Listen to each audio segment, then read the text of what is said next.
Static electricity, it's us moving to the sound. Your lips are all I need. Marie really deserves a special poem written for her. She is probably one of the nicest people in the whole industry. She is one of the most talented. She does production. She does layout. And of course, she does comics themselves. She's the kind of girl you wish you had for a sister. So there's nothing left but to say, I wish you the happiest of birthdays, and may you have a very long string of them. Well, with Thor, I wanted to do something different, and I had always loved superpowered gods in fiction, and I always thought Thor was very dramatic. He had that big hammer, and he had that name, the mighty Thor, and his brother, who was evil, who could always make a great villain, because he too was a god and powerful. Now, the most important thing you need is a good villain. So I figured Loki, even though he's thinner than Thor, would be as powerful as Thor, and in his own way as dangerous. Now, how do I get a guy to be Thor? It occurred to me he always had that hammer. What if Dr. Donald Blake is a normal human? I was going to say like me, but I'm not that normal. And is walking down the street, and he sees a cane lying in the street. And he has a limp. He himself doesn't walk perfectly. He's got this limp. And he figures, gee, that cane looks pretty good. I wonder if it would help me to walk. So he picks up the cane and he turns into Thor. So the gimmick was I had a doctor with a limp who, upon uttering the magic words, became the god of thunder.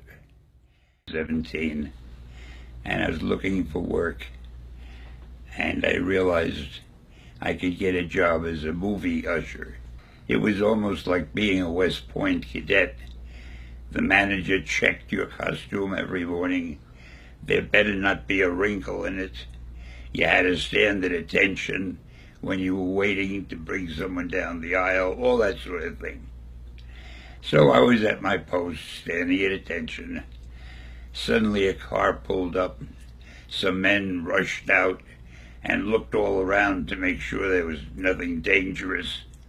And then they escorted Eleanor Roosevelt, the wife of the president, out of the car. And I couldn't believe it, but she came down my aisle. I was given the job of escorting her to her seat. Well, this was a big moment. So I walked down the aisle, shoulders straight, holding my flashlight like that, looking straight ahead. And I tripped and fell over the foot of some idiot that had his feet out in the aisle. It fell right on my face. The next thing I know, the wife of the President of the United States has me by the shoulders and is helping me get up and saying, "Oh, are you all right, young man? Are you hurt? Can I get you anything?" And I'm saying, no, Mrs. I called her Mrs. President. No, Mrs. President, I'm fine. And I took her to her seat. And that's really the end of the story, but it was such an embarrassment to me.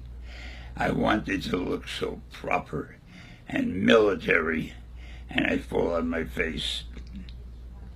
A number of people have been worried about my left hand. And I really appreciate their concern because they noticed that I wasn't using it in a normal way. It was injured. This hand is now fine. I've no problem with it at all. But strangely enough, there seems to be something going along with this hand. I'll figure it out, but it's very mysterious, really. Comic book legend Stan Lee has died at the age of 95. Not only a writer, but also an editor, publisher of Marvel Comics at one point, and later on a film producer, just shy of his 96th birthday. This is the man who was responsible for so many of the comic book characters that we all know and love, and of course have made billions of dollars at the box office. Back in the 1960s, Stan Lee would help to create or co-create properties like Spider-Man and the Avengers and the Fantastic Four and the X-Men, and there's more, Iron Man, Doctor Strange, the Incredible Hulk, Ant-Man. So many of those would go on to become huge movie franchises. He actually began when he was just 17 years old in 1939 for the company that would eventually become Marvel Comics. He would take it in the early 1960s and turn it into a powerhouse, becoming a writer, an editor, and eventually the publisher, and really the point man, the front man for Marvel Comics for so long. He also made cameo appearances in all of those Marvel movies, also on The Big Bang Theory. Stan Lee has died at the age of 95. Stars are paying tribute to him, including Canadian actor Ryan Reynolds. Of course, Ryan Reynolds playing Deadpool from the Marvel Universe, but also playing Green Lantern at one point, writing this, "Damn, rest in peace, Stan. Thanks for everything." For more on this, we've got Jason Rockman joining us from the city of Montreal, entertainment commentator, huge fan of Stan Lee, has met him as I have. Jason, your thoughts when you heard this news? You know, you and I were there together when we met him. It was my second time meeting him, and I remember your face after meeting him. You were like a little kid, and that's what happens when you had the chance to meet Stan Lee. It was like touching the hand of a god for people like you, and I know for people like me. It's sad because this is a guy that created everything that I grew up on and everything that has become the most popular stuff in pop culture.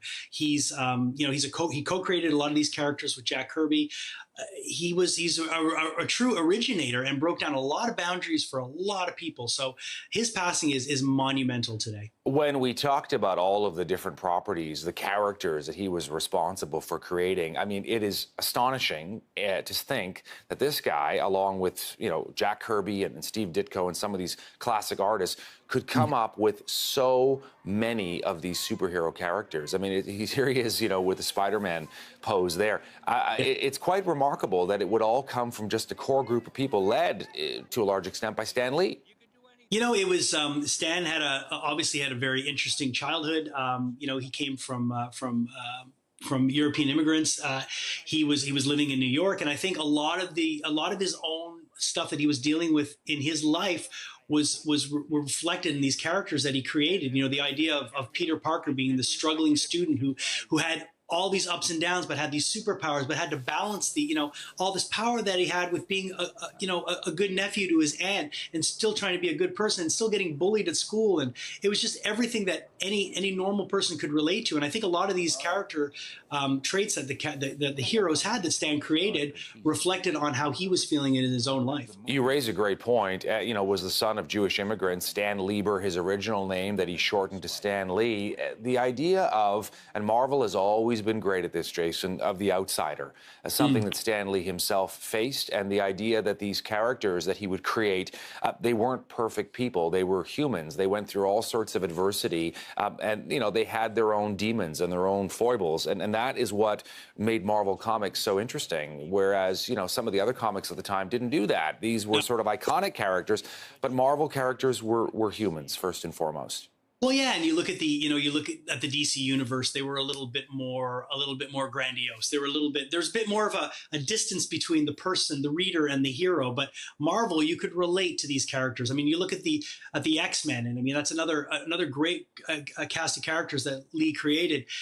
the X-Men were every teenager that just didn't fit in, that felt they were a little bit different. The mutants. I mean, there's such a parallel when you're in high school and you don't feel like you fit in with anybody, or you're in school and you don't feel like you fit in. And then these people would band together and they would find a professor like Professor X who would bring them together and say, no, I know your abilities are special. I'm going to help you learn how to cope with them. And it's iconic stuff. And it's so ironic how all of this stuff has now become so big in popular culture, and everyone who, not necessarily comic book readers, are huge fans of these characters because they're great stories. And there's a plethora of movie scripts in the Marvel canon that are going to be used over the years because there's great stories there. What was also amazing was the fact that Marvel realized this, and he sometimes had a difficult relationship with the company over the years, certainly in the 80s and 90s, but that they realized his value, and so he was given these sort of cameo appearances in all of these different films, and no doubt there were others that were shot that will be in upcoming Marvel films, such as Captain Marvel and